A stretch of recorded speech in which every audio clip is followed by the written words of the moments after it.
Kelele hizo. Kelele hizo hata mimi nazisikia. Tayari kushaanza kuchangamka hivi. Halo, ungeenda daktari. Hizo kelele si za sindano. Daktari, nenda.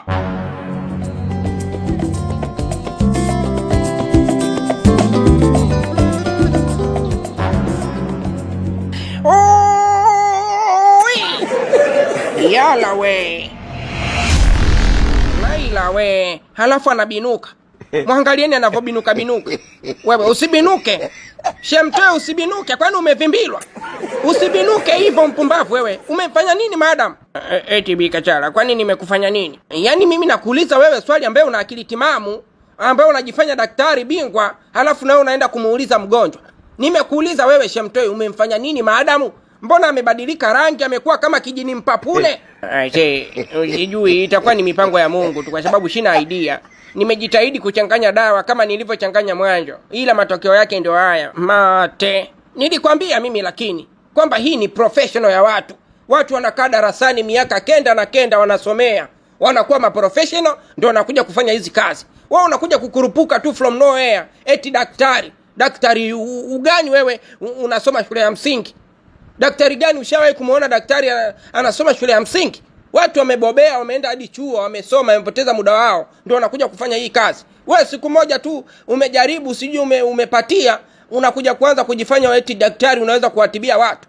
Haya, angalia sasa mama wa watu, umembadilisha rangi maskini na bado haongei bubu. Kuongea naongea sasa hivi jamani. Naongea vizuri kabisa. Ila hiyo hemwa ninayosikia hapa na hisi rangi sio nje tu, hadi ndani, maana nasikia mtekenyo sio kwa kawaida. Samcheupe yuko wapi? Kipenzi changu Samcheupe yuko wapi? Kumbe anaongea. Pole sana Bikachala kwa changamoto ambazo zimekusibu. Hongera sana pia kijana kwa sababu umejitahidi, angalau umeonyesha hali ya kuweza. Japo umetoa tatizo moja umeleta lingine. Sasa huo ukwaji hiyo rangi jamani, Cocomelon sijui tutaitoaje mwilini. Pongezi chache hizo bwana daktari. Mbona unakuwa na roho ya korosho? Toa pongezi angalau mtu ajisikie raha. Mimi nimefanya makuu ujue. Hii ni kazi nzito. Najua nyie msingeweza hata kumsaidia kwa namna yoyote huyo aongee. Ila sasa hivi madam anaongea japo tu hiyo rangi imebadilika.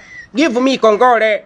Nipe hongera za kutosha bwana daktari. Na sio kuongea tu. Umenisaidia, naongea vizuri kabisa na ufahamu wangu kichwani umerudi. Natambua kwamba wewe ni Shemtoi. Wewe si Shemtoi, wewe mwanafunzi wangu mwenye visharubu kama bamia ilokomaa. Ndio mimi mwingine wa kuchonga, lakini hapo kwenye bamia iliyokomaa sio mimi huyo. Huyo ndo wa kuchemsha huyo.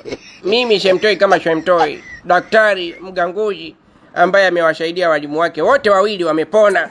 Kaone eti kanajisifu. Sasa unajisifu nini wewe? Huyo kapona huyo. Unavyomuona hapo Bikachala kapona? Hiyo nimepona kwani vipi? Hakuna, mimi naona ndo kama umeongeza tatizo kwa sababu hapo tayari hapo umetuletea Avata. Huyo si Avata huyo. Bikachala mwalimu wangu, umemwona mwenzako anavyokupimia? Eti anakuita Avata. Avata labda mama yake sio mimi. Tena akome alivyokoma kwenye tumbo la bibi yake mshenzi mkubwa au. Kashindwa kunisaidia. Muda wote mimi hapa nahangaika na waambia kwamba mleteni Sam, namtaka Sam kipenzi changu. Na waambia basi kama hamtaki kumleta Sam, mwambieni mshahara wangu wa mwezi huu achukue yeye. Halo, madam Bikachala, una mbingu yako kwa kweli. Una mbingu yako kabisa imeandaliwa kwa ajili yako kwa sababu siamini hiki ninachokiona. Nilikuwa silali mimi, sipati usingizi kwa ajili yako. Natafuta solution ya kukusaidia. Leo hii unanitukana mbele ya huyo kijana. Unanitukana mimi? Mimi halafu kumbe tulikuwa tunajiuliza maswali mengi kwamba kwa nini ulikuwa huwezi kutamka maneno mengine, lakini neno moja tu la Samcheupe ulikuwa unaliweza. Tukahisi labda kijana ana upendo wa agape ndani yako, kumbe ni umalaya kweli. Nilikuwa namsema vibaya yule mwalimu Kunga. Alikuja hapa akawa anasema malaya huyo malaya. Nikahisi kama anakusingizia, kumbe kweli anasadifu yaliomo. Malawi ya kideli mkorogo mweusi wewe. Madam Bikachala, tuondoke, huyu daktari tayari kashachafuka nafsi. Acha achafukwe tu. Unadhani mimi namuogopa basi? Mimi simuogope hata theluthi. Alafu hapa tunaondoka muda sio mrefu. Mbona nishapona mimi? Mimi nishapona kwa sababu mimi ugonjwa wangu mkubwa ulikuwa mdomoni hapa. Na mimi nikishindwa kuongea tu ndo nakuwa na wasiwasi, nakuwa hata afya ya akili inakuwa haiko sawa. Lakini sasa hizi naongea vizuri. Afya ya akili imerudi. Hapa naondoka niko skangaga vizuri kabisa. Huu sio ugonjwa kwangu. Hakugeuka rangi tu hii. Rangi yenyewe inasadifu hii. Mbona unyama tu? Dokta maandazi, matumbua. Wewe usinitusi ujue. Wewe maandazi tu. Umeshindwa kuwasaidia wagonjwa hapa wiki nzima wako hapa wanalialia. Mimi nimekuja tu one time tayari watu washapona. Alafu unaanza kulalamika tena. Yaani umeshaidiwa kazi unalalamika.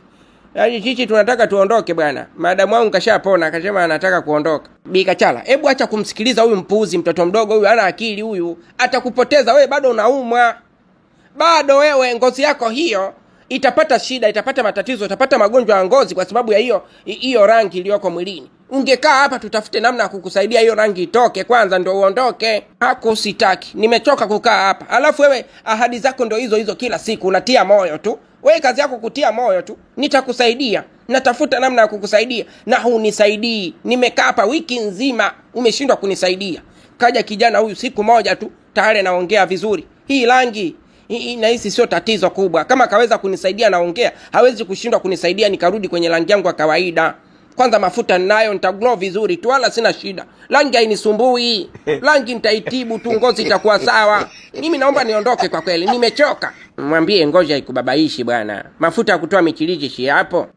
Lakini mimi sina michirizi Shemtoi. Hakuna. Wewe sema hujanielewa Bi Kachala. Namaanisha hivi. Kama mafuta ya michirizi hapo na yale yana uwezo wa kutoa michirizi mwilini, hayawezi yakashindwa kutoa rangi mwilini. Lazima hiyo rangi itoke tu. Tuenda kununua mafuta ya michirizi ya kutosha, utapaka siku 2-3, hiyo rangi itaondoka. Unajua una akili sana wewe Sam. Eti Sam tena kumradhi.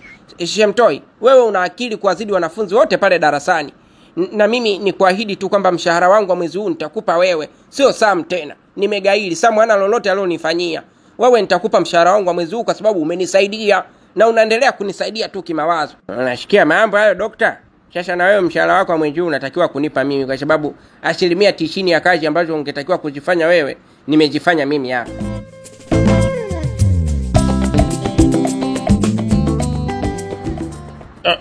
Ndi bwanga deta kwa hausa zindevu kwetu. Ngala ya kwewe. We Kitundu. Kitundu. Hebu rudi wewe, acha ufala bwana. Nataka ukatoe ndevu hizo wakati sisi ndo tunategemea. Mimi nimejaza vitabu vingi hapa ndani kama unavyoona. Nasoma vitabu vingi angalau nipate ufunuzi wa hizo ndevu, lakini bado sijapata. Halafu unataka ukazitoe? Leka ubwalasi wewe huya. Hebu njoo bwana, njoo ndani. Nakuja. Nataka kuleta ufala. Mbenga poli yako. Acha ujinga sometime mwanangu. Umesikia? Mimi ni baba yako. Uwe unamsikia baba yako anachokwambia. Hizo ndevu ni kitu cha muhimu sana kwenye familia. Mimi niko tayari kupoteza uhai wangu, lakini hizo ndevu zibaki kwa sababu najua zitaisaidia kizazi kwa kizazi na ukoo mzima. Sio mimi peke yangu tu mzee Msegena. Ukoo mzima unategemea hizo ndevu. Sasa kwani mimi nimekataa mzee? Mbona mimi toka mwanzo niko pamoja na wewe? Ila wewe ndio unataka kunisaliti. Tumeanza haya mapambano pamoja. Wewe mwenyewe ndio ulinipa zile nguvu ukaniambia kwamba hizi nitazitumia pale ambako naona kabisa kwamba mimi nimepata matatizo. Haya nimeyavunganya shule. Nimeenda kuyavunganya hadi kwenye vituo vya polisi huko. Nimepiga watu makofi, nimewatishia maisha. Haya, sasa hivi unaniambia tena eti unataka kunipokonya uwezo ule wa mapinda. Mapinda mimi tayari ndio uwezo wangu ule baba, kwani unataka kunipokonya hivyo vitu? Ndio maana mimi nimekata tamaa za maisha. Kama mnanipokonya nguvu zenu za kichawi, mimi naenda kutoa ndevu. Bora nibaki na upara tu kidevuni. Usifanye hivyo bwana. Usifanye hivyo. Wewe ni mwanaume wa shoka. Sawa? Umeenda jandoni, umetailiwa, usiongee maneno ya kila joni mbele ya baba yako.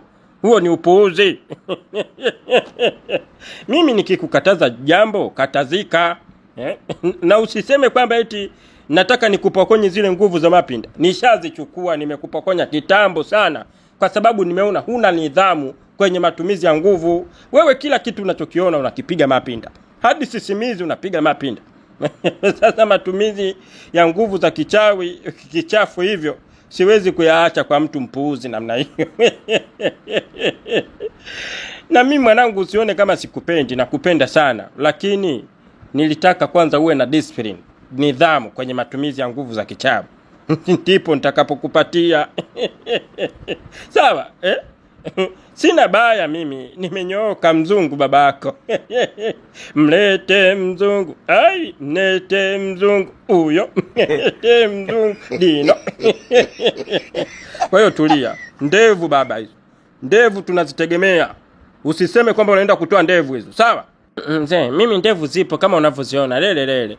Lakini nina hati ya kwenda kuzitoa kwa sababu tunadharuriana. Na kama mnataka mimi niendelee kubaki skangaga na hizi ndevu nsitoe milele na milele, nirudishie nguvu zangu za mapinda. Nirudisheni zile nguvu.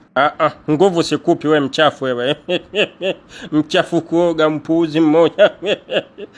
Na wewe nikikuchekea kwenye vitu vya serious kama hivi, utakuja kunipiga mapinda hata mimi. Sikukwinka. Bunabu sikupi.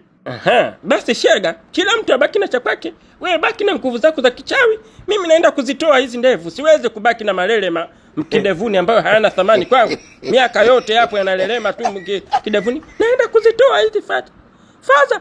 Naenda kutoa ndevu. We mbwanga we. We mbala we.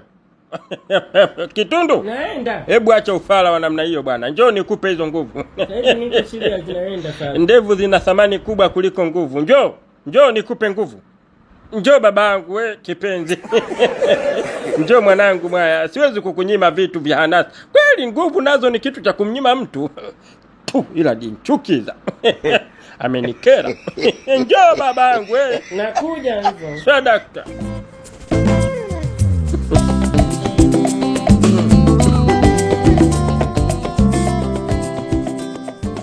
Mwanangu Shemtoi, unajua umenipa wasiwasi mkubwa sana baba yako. Kwa sababu tulikubaliana ule mchongo tuufanye ndani ya dakika 20 au 30, lakini umekaa takriban masaa 5. Nimepata wasiwasi mkubwa kiasi kwamba nilikuwa natamani hata niamke hapa nije hospitali ili nishuhudie ni kitu gani kinaendelea. Sasa ni kitu gani kimetokea huko? Mbona kwanza umekuja hapa umechelewa kama hivyo, umetumia masaa mengi sana. Ila taswira ya uso wake, tabasamu, inaonyesha kabisa amefanikiwa. Ana matokeo hasi, chanya sio hasi. Sijafanikiwa.